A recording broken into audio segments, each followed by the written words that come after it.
the very beginning, if you interviewed me in 2009, I would have said to you, I just want to see people get smoked. I just want to show people what the real international level is and where we're at. So it can light a fire under us and we can get better. But getting better, my understanding evolved of that. And as my understanding evolved of that, so does the event. And it's kind of like a projection of my understanding. It's not really now about that. It's more about, like, as in who's better or not.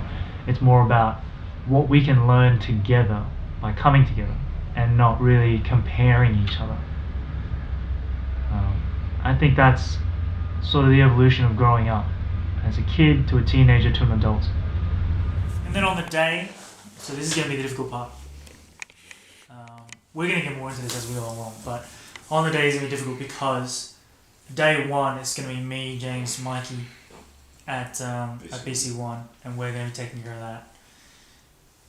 For you guys, you just got to have all the crossover stuff there, and you really got to smash it out and run it well.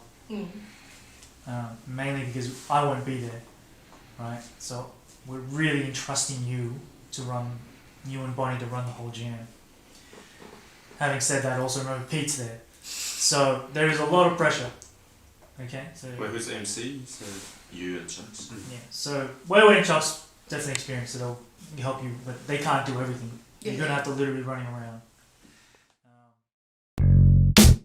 Yeah, man. Nah, people don't take notice anymore. They're just so saturated with entertainment that they're not looking around for what may interest them. Like, the only way that they will take notice is if it's right in front of their eyes. And if you're right in front of their eyes, then you're already successful. You don't need them to take notice. Yeah, networking and my plan begins. I'm making calls and I'm out seeing random friends. But some ain't impressed, think I'm spamming them. Cause I show them what I'm doing with the pad and pen. It's top notch, like really good quality. The two most important things are time and your conviction, your resolve. Come hell or high water, this event is going to happen. I use the example that I drive a car. A lot of the time my thought process is, come hell or high water, if I don't have enough money, I'm going to sell this car to then make this event happen. That's my collateral in a sense. That's my Hail Mary last trump card. That's the level of resolve you need to have for your event. It sounds a little melodramatic, but if you have that level of commitment and that resolve to get whatever you've promised to do done, then nothing really else is necessary because everything else will come from that. I would say those two things are probably the most important. Try it out, have it taste. Better yet, grab a plate. And besides, you don't want to find out later on when it's rather late. Yo, but hey, I'm an anonymous man. What's up? This is Weiwei, representing the 100 Yen Bad Boys, 3-Star Original. I am the lead graphic designer of Destructive Steps and DSDA. So I've been with Destructive Steps since number 3. So Joe got me on board pretty early on. Back then I was still just doing random posters here and there for different dance events, and then he approached me to do the Destructive Steps one. I was like, alright, cool. One thing that not many people know about is how much work that goes into DS. Like, pretty much one DS finishes and then like a couple of days later Joe's like, alright, on to the next one. Like, it's a year-long process and it just never ends for him. Like, he's already thinking up ideas to bring down.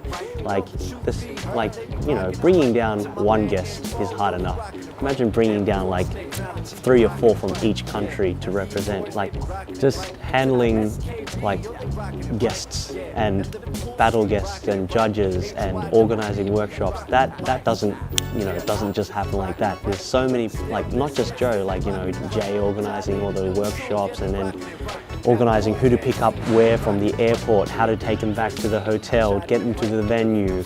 Like, that's a lot of effort and a lot of money as well. It's a lot of effort. So I think a lot of people, I'm sure they know that, Joe puts in a lot, but they don't realize how much he puts in. My name is JC. You might know me as Juicy JC. I am representing Ascension Crew. I am the web lead for Destructive Steps 7 and 8 so far, as well as the vice president for Destructive Steps Dance Association.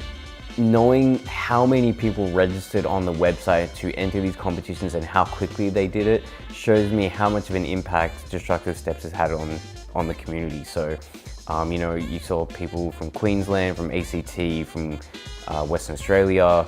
I've even seen people from overseas register. So there's attention getting to Destructive Steps, whether it's the website or the event, but it's getting its rounds. And I think that's a really big thing. And all the work that Joe's put in, he should really be proud of it. I think one thing about Destructive Steps, people probably, not even Destructive Steps, events in general, Destructive Steps more so because it's on such a larger scope, it makes it harder to think about, is venue. I mean, people go to these events, they see these venues, oh, cool venue, but they don't really realize how hard it is usually to obtain a venue. Like, it's not just clicking on the website and just be like, book now and include the dates. Like, there's so much that's outside of our control because these venues are hired out from third-party people who may have like heaps of like conditions, or might be like crazy expensive, or like some set of rules they might have changed from the year before. Like, things are always changing, and venues are definitely one of them. Like, you might see like an event, it might be here one place, and then the next year it's like somewhere else. I mean, Destructive Steps, definitely. We were in like Wesley, and then we're in UTS, and then this year we're going to be in like Petersham Town Hall, and still looking at another venue. Like, venue is always going to be a really hard task in event organization. Also, the setting up of the venue too. You can go to an empty space and be like, oh, I'm just gonna put the table there, I'm just gonna put the DJ there. But you really have to look at it from pretty much a spectator view. How you want the people directed, how you think people will get a good view of it as well. So yeah, it's a couple of things you need to keep in mind when running jams and events. DJs are very important to the event as well. Like, you to have the right DJ to play, whether for a cypher or a battle or a jam. Each of it is very completely different depending on what they kind of like to play, as well as how well they know how to control the competitors or the guests. Some people, like Felix, who comes to MC now, he's MCing this year and he MC'd last year. He runs an even bigger event in Southeast Asia.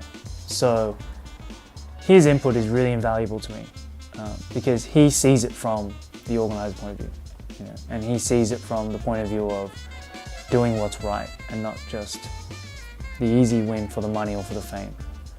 And so his input's always invaluable to me. He was the one that sort of told me a lot about, you know, hey, try this next time, you know, I know you don't like doing this, but it serves a purpose. And I kind of felt like, oh, you know, and he comes from a place of not criticism, but constructive sort of criticism, and that kind of helps, as opposed to just, you know, in the past many people just sort of call me aside, just like, hey man, I want to talk to you because I didn't agree with these decisions. And I was like, well, it's not my fault, I didn't judge. And he's like, yeah, but you picked the judges. I was like, yeah, but how can I predict where, you know, so petty things like that kind of annoy me, because at the end of the day, it's like nothing I can do. You know, once a decision is made, I can't just get on the mic and overrule the judges. So sometimes I feel like people don't see the bigger picture. Like they focus on just what they want and what they get out of it. Not a lot of people understand the bigger scope. You know, and I just got back from IBE, and that's like the biggest in the world, pretty much. You know, it's like a 2-day actual hip-hop festival where they just take over a whole town.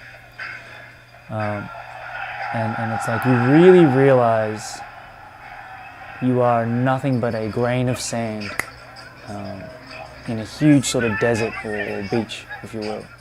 And you realize all your problems you may have and all the grievances you have are so minuscule in comparison to the scope and size of the entire culture.